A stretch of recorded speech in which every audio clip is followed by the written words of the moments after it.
Important कन्सेप्टबद्दल discuss करू. तर कधी कधी काय होतं, तुम्ही बऱ्याचदा हॉस्पिटलमध्ये गेलात ना, म्हणजे RTA पेशंट असतो, रोड ट्रॅफिक ॲक्सिडेंटचा, आणि हेड इंजुरी असेल की डॉक्टर म्हणतात सर्जरी करा.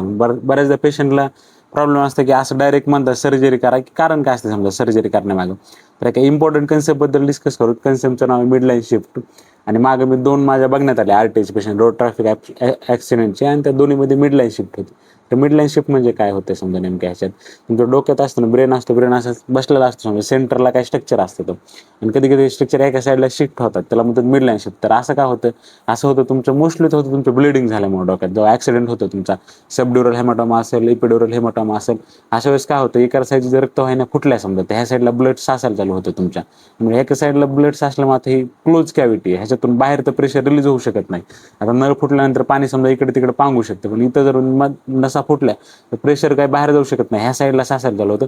प्रेशर साचलं की ह्या साईडच्या मग ब्रेनला शिफ्ट, म्हणजे प्रेशर टाकलं की ब्रेन ह्या साईडला शिफ्ट होतं, म्हणजे मधले जे स्ट्रक्चर असतात ते ह्या साईडला शिफ्ट होतात, त्याला आपण मिडलाईन शिफ्ट म्हणतो. त्याचे कारण काय आहेत मिडलाईन शिफ्टचे, तर महत्त्वाचं कारण आहे तुमचं एक तर कॉज ब्लिडिंग, तुमचं समजा सबड्युरल हेमाटोमा असेल, इपिड्युरल हेमाटोमा असेल, किंवा इंट्राक्रॅनियल हेमोरेज असेल. दुसरं तुमचं असून कारण काय तर सिव्हिअर सेरेब्रल इडेमा, डोक्यात सूज आली तरी होऊ शकतं हे, किंवा तुमचं ट्यूमर असेल तर त्याच्यामुळे पण होऊ शकतं. आता ह्याची मॅनेजमेंट काय, सगळी मॅनेजमेंट हेच आहे की हे जे मधात रक्त साचायलेलं ते बाहेर काढणं, म्हणजे सर्जरी करून कॅरॅनिओटोमी करून ते हेमाटोमा रिमूव्ह करणं, किंवा अजून त्याला म्हणतात डिकम्प्रेसिव्ह सर्जरी करायची म्हणतात. डिकम्प्रेसिव्ह सर्जरीमध्ये पण काय करतात, हे साचल्या रक्त वरून काढून काय करतात, प्रेशर रिलीज करतात.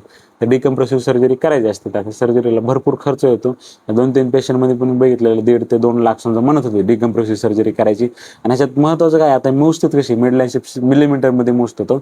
5 mm पेक्षा जास्त जर असेल तर लगेच सर्जरी करावं लागतं, सिरियस आहे. 3 ते 5 मध्ये असेल तर म्हणू शकतो माइल्ड आहे, म्हणजे मॉडरेट आहे. आणि 3 mm पेक्षा कमी जर शिफ्ट असेल तर माइल्ड आहे, समजा एवढं काही नाही. पण 5 mm पेक्षा जास्त असेल तर सर्जरी करावंच लागेल.